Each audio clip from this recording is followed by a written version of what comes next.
The search for truth that unites us of the counter-hegemonic resistance is a paradoxical pursuit. For it would appear the more we discover about the world, the less we actually know. Our quest for knowledge often leaves us with less certainty about the nature of existence than we had before we decided to stop believing everything the TV told us. And the deeper down the proverbial rabbit hole we go, the more side passages we discover, the more crooked the way becomes, the dimmer the light, and the less we know for sure, until we reach such depths as we are left with no choice but to rejoin the credulous world above, or make peace with the darkness and admit that we know next to nothing. How strange and contradictory for so-called truthers to wind up in this position, and our adversaries would likely chortle and rub their greasy hands together with delight and smug declarations of, "I told you so." They love their rabbit hole analogy, have you noticed? It's right up there with conspiracy theorist for the preferred weapon of choice when combating dangerous misinformation that might cause them to examine the incongruency between what's happening in the world and what they're told by the talking heads on the 6 o'clock news. They view the twists and turns of the badly lit passages of the rabbit hole as the very proof of its falsehood. That anything so complex and confusing could be anything less than a web of lies is incomprehensible to them, because they believe in perfect, unambiguous knowledge, a technocratic understanding of truth, largely synonymous with what they call science. This is the standard normie position, that there are no conspiracies, no mysteries, and no monsters.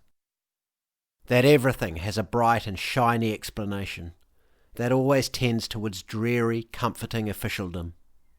That life is simple and to be enjoyed first and foremost.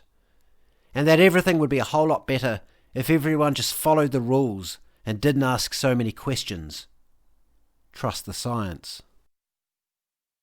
In other words, I'm too lazy to employ the divine bestowment that differentiates me from other creatures, critical thinking. I'm too selfish to put the betterment of humanity before my own convenience and pleasure. I'm too cowardly to call out evil. And I'm altogether too sick with dishonesty and hubris to admit any of the former. You may have noticed that it's a hallmark of the lazy, the selfish, the cowardly, and the dishonest that they will claim absolute knowledge on subjects they cannot possibly know the truth about. For instance, ask your standard normie friend what's going on in Ukraine, and you'll likely be told that Vladimir Putin is a bad man. He invaded a sovereign country, and the invader is always bad, and the defender is always good. Thus Putin equals bad, and Zelensky equals good. End of story. Yet ask the same person to tell you anything about the geopolitical history of this conflict, going back only 10 years, and they'll have nothing to offer, because their programming does not encompass this information, and you'll likely receive a hostile response such as Putin apologist, or the human equivalent of a 404 error, a bored shrug, the limp little smile of the liar, and a glassy look in the eyes which tells you the conversation is over. I could offer many more examples, but the point is that truth for such people is not a complex and elusive endeavour to be approached through the strenuous application of one's critical thinking faculties, but a clear and concise explanation from which there can be no deviation. This type of thinking is akin to a child's constant demand for easy-to-understand answers about the world, but it stops short at the question, what? As any parent will tell you, a child who has not yet been moulded by the education system into the compliant drone that the machine desires will ask what's happening, expecting their curiosity to be swiftly satiated. "Dad, what are those men doing?" "They're digging a hole in the road, son." But upon hearing the answer, the child will likely pause, a thoughtful look on his little face, then go on to ask the all-important question, why? But the adult normie human is not interested in this question, because to them, truth should be clear-cut, simple, and painless. What's happening in Ukraine? Putin invaded. Why did Putin invade? 404 error. Conversely, ask me or anyone interested in the truth about what's going on in Ukraine, and you'll likely hear a bit of the backstory and some observations about the attendant political machinations on either side of the Atlantic. But more importantly, you'll hear the words, I think. I think it's more complicated than the media is making out. I think Putin is a bad actor, but Zelensky is also an actor, literally, and not a good one, in either sense. I think it's a military-industrial complex boondoggle for the Biden regime and their buddies at Boeing and Raytheon. Now, of course, I don't always preface the statements I make here about such matters with, I think, because it would detract from the flow and the impact of the videos and become repetitive. But any discerning viewer ought to know that the views I express here are simply my opinion based on the evidence at hand. In other words, this is what I have seen, and having analysed these observations against past and peripheral events, this is what I believe is likely to be true. This is the beauty of our God-given ability to think critically.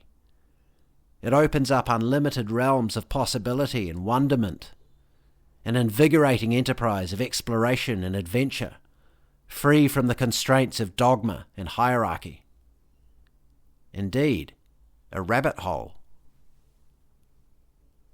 This is in fact the very essence of science. Science is a rabbit hole. But it comes with one crucial caveat. I think, therefore I could be wrong. The omniscience assumed by the normie concedes no such fallibility.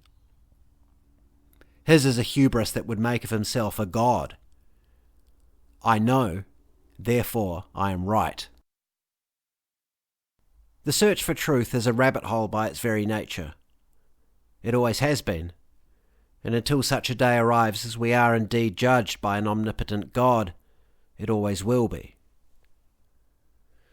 Until such a day we must be content in the imperfection of our earthly knowledge, comfortable in our state of confusion, and courageous in the face of the unknown and the unthinkable. For what can we truly claim to know? Our feelings? Our perceptions? To what extent these are even our own is often dubious given the power of propaganda, mass psychosis, and mind control. The serious scientists among us would claim things such as the theory of relativity or the splitting of the atom as proof of absolute knowledge. But again, I would argue that all such hard science is merely an understanding of what is, as opposed to an explanation of why. As Indiana Jones once told his students, science is the search for fact, not truth. If it's truth you're interested in, Dr. Tyree's philosophy class is right down the hall. For instance, I've yet to encounter a human who can explain the physical concept of nothing, upon which the Big Bang, and thus our entire scientific understanding of the universe rests.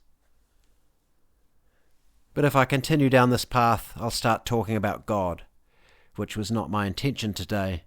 Suffice to say that only God has absolute knowledge. Whether you understand God as a divine being, or simply the secret fabric of the infinite universe itself, the outcome is the same. That we, for all our brilliant strides forward as a species and individuals, are imperfect. We can observe and evaluate and develop our pattern recognition to a level that approaches certainty, but to know anything for certain is exceedingly rare. And even when we do grasp one strand of the truth, it immediately calls into question dozens of peripheral vectors. Simply put, we can know that we are being lied to, but are unlikely to ever know the whole truth. We can see that the jab is killing people, but may never decode the malevolence behind it. We can surmise that Epstein didn't kill himself, but may never know who did. We can see that the climate change narrative is fraudulent, but may never know its true motivation. It would be much easier to agree with the TV news anchors and just say the jab is safe and effective, Epstein killed himself, and climate change is an existential threat to humanity. How knowledgeable we would sound.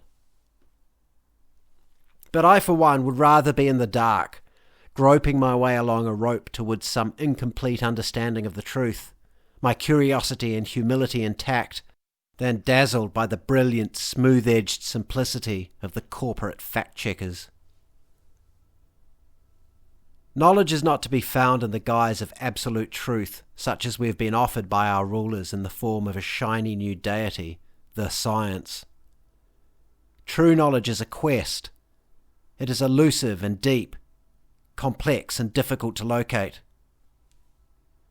It is to be found down the rabbit hole, a place where nothing is clear, where one road can often become three, where you encounter dead ends, impassable obstacles, and dangerous elements, or indeed, like Alice, creatures and circumstances so fantastical that they defy belief. It is a place where one can be misled and end up back where one started, none the wiser. But such is life. And to quote from The Princess Bride, anyone who tells you differently is selling something. It is incumbent on us as free thinkers to navigate this labyrinth. The mendacious salesman and the credulous fool alike will tell you, I know. The humble man who is approaching the truth is far more likely to tell you, I don't know. Thanks for listening. Please subscribe to the channel so you don't miss any future videos. Please also subscribe to my Substack at jjdawson.substack.com. And if you like to keep in touch, please do follow me on X.